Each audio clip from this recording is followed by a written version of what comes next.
So yun, dumako ulit tayo sa ating Raffle ulit. raffle ulit. Galing ulit kay Sister Dory.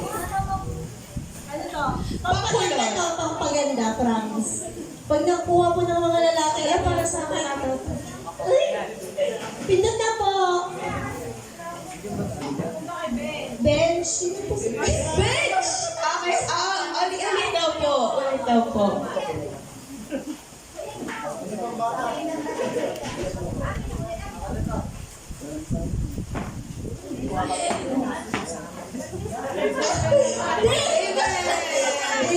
Ulit daw po. Ito po. Sino ba ito? Nagpipigilin nila yung mga tao dito.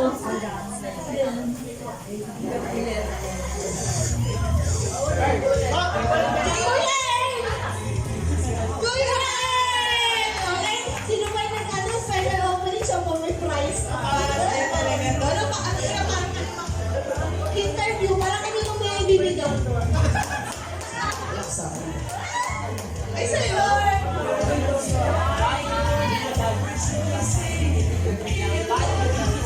Pili ko talaga may pagre-regalo na si Matik na yun. Salamat sa Partner, balita ko may testimony daw, partner. Kaya nga, partner.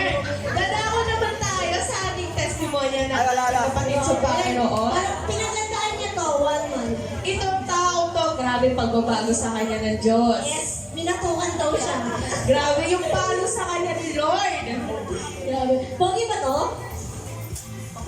Okay, napakabait ng tao na. Tinatawagan natin si Brother Dave. Dave.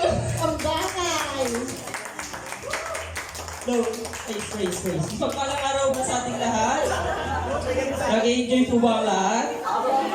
Palakpan po muna natin ating Panginoon sa kailangan tawag din. Magte-testimony daw. Namiss ko lang ang pulpito kasi ilang taon din ako nawala sa ganito, sa pulpito na to. Kaya patawarin niyo po ako sa agad-agad sa oras na magana natin dito. Pero bibilisan lang natin. Isa po, una magpapakilala po muna ako po si Dave. Dave Kabangay. Ano pa ba? 4th year graduate in civil engineering. Engineer. Nakilala ko po ang Panginoon way back 6 years ago. Balikan natin 6 years ago ang journey ng isang Dave Kabangay. Galing po ako sa broken family. Iniwan po kami ng mama ko. Isa po kasi sa panganay sa magkakapatid. Tapos, ginugol ko po yung sarili ko para mag-aral. Alam niyo po, yung typical na batang mahilig mag-aral, hindi lumalabas sa bahay, hindi nagbabarkada. Kasi gusto ko maging proud yung nanay ko sa akin.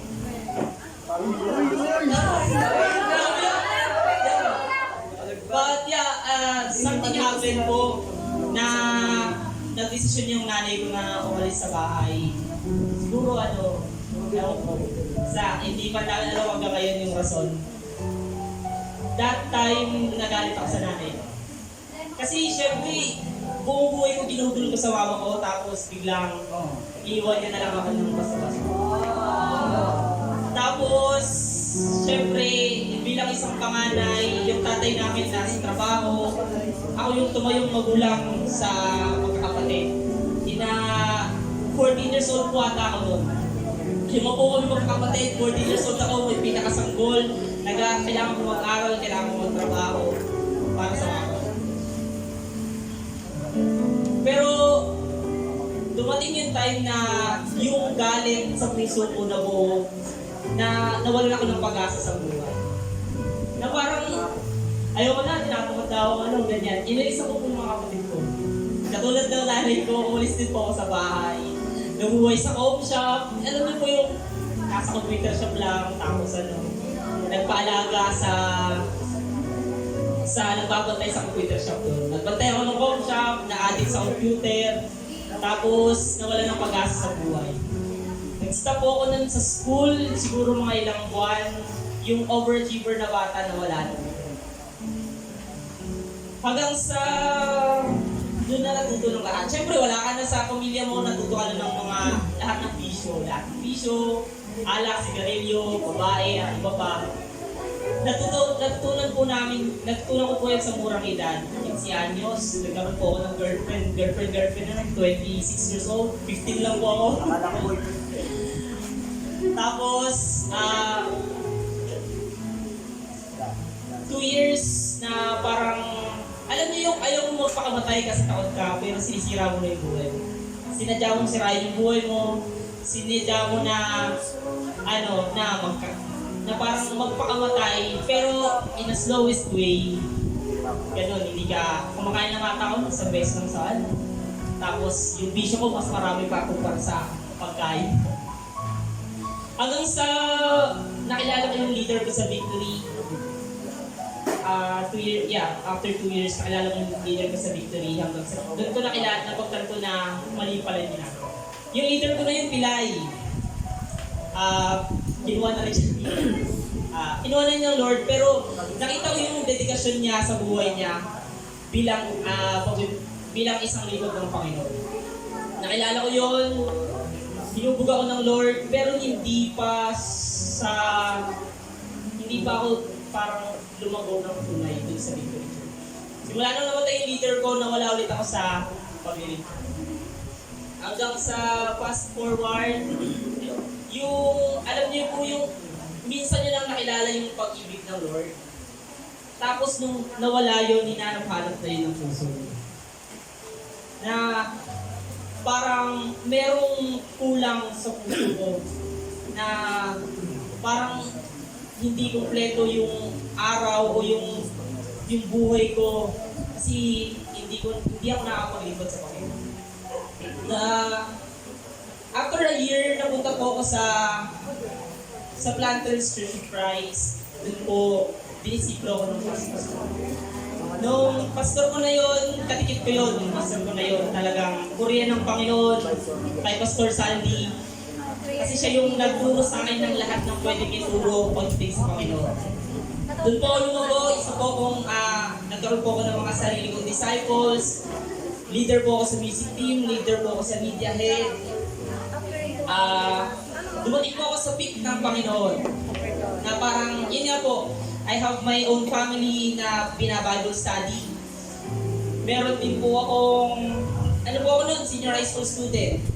Nag-aaral po ako sa umaga, nag-Bible study ako pagkahapon. Pagkagabi, kailangan ko magtrabaho sa McDonald's. Paulit-ulit po yun. Pagdating po ng Friday sa simbahan na po, magtulog kasi prayer meeting, maglilinis ng simbahan. Saturday, mag-aaskas mga bata, may practice ng music team ng pagkahapon. Tapos, hanggang gabi na yun, maglilinis hanggang gabi, hanggang umaga, hanggang sa Sunday service. Ganun pa ulit-ulit po. Kaso dito na po dumating yung part na parang kahit na nandun ka na sa pick ng Panginoon, masyado ka naging kampante. Na parang, napagod ako sa Lord. Parang gano'n. Na parang, kahit parang kalahati yata ng buhay ko, na ibibigay ko na sa Lord. Sa tinagal ko po sa pick ko sa ministry, bigla po akong nawala. Bigla po ako napagod, bigla po akong naglaylo sa lahat ng ministeryo ko. Binitawan ko po ng parang mula. Pero that time, yung mga oras na yun, yung mga panahon na yun, iiyak ko pa rin sa Lord kung bakit gano'n. Kung bakit parang napapagod ako. Hanggang sa napagtanto ko na dumating na naman ulit yung wala na calling to the Lord. Na dito ako makahanap ng saya sa pagmamahal ng Panginoon. Hindi sa mga barkada, kasi marami pong barkada, adik, iba-iba po sila. May matalino, may adik, may engineer, may hindi po, may professional. Pero mas pinipili ko po yung pamilya na may Kristo sa puso. Kasi doon ko po natatagpuan yung saya at yung tunay na pag-ibig. Ayun po, ang lesson siguro sa buhay ko na patuloy kong pinangahawakan nasa Romans 8:18 life verse po yun, na you cannot compare the joy na meron tayo. I mean, kung naghihirap man tayo ngayon, hindi yun kayang ikumpara sa plano ng Panginoon na dating araw. Huwag lang po sana tayong mawala ng pag-asa. Huwag po sana nating alisin o hayaang manlamig yung apoy na nasa puso natin. Kasi kahit kailan hindi nagbago yung Panginoon, yung pag-ibig niya mula kay Abraham hanggang sa pinakadulo ng Biblia at hanggang papunta sa bawat isa, yung pagmamahal niya hindi nagbago. At sabi niya sa Jeremiah 29:11, lahat ng plano niya, hindi tayo hahayaang mapahamak, tapos bibigyan tayo ng mas magandang buhay. At sabi niya sa Ecclesiastes din na ang lahat ng oras ay ginawa in His perfect time. Kaya po sa bawat isa, kung mapapagod po kayo sa ministeryo sa Lord, kung mapapagod po, magdadoubt po kayo sa kapangyarihan ng Panginoon, lagi niyo pong isipin na lahat ng character sa Bible patuloy na nagtitiwala at namatay sa pagmamahal ng Panginoon, at kahit kailan yung pangako ng Lord, hindi tayo Amen po. Kaya yun po, nagpapasalamat po ako patuloy sa ating Panginoon dahil sa kabila ng mga nangyari, andito po ako sir.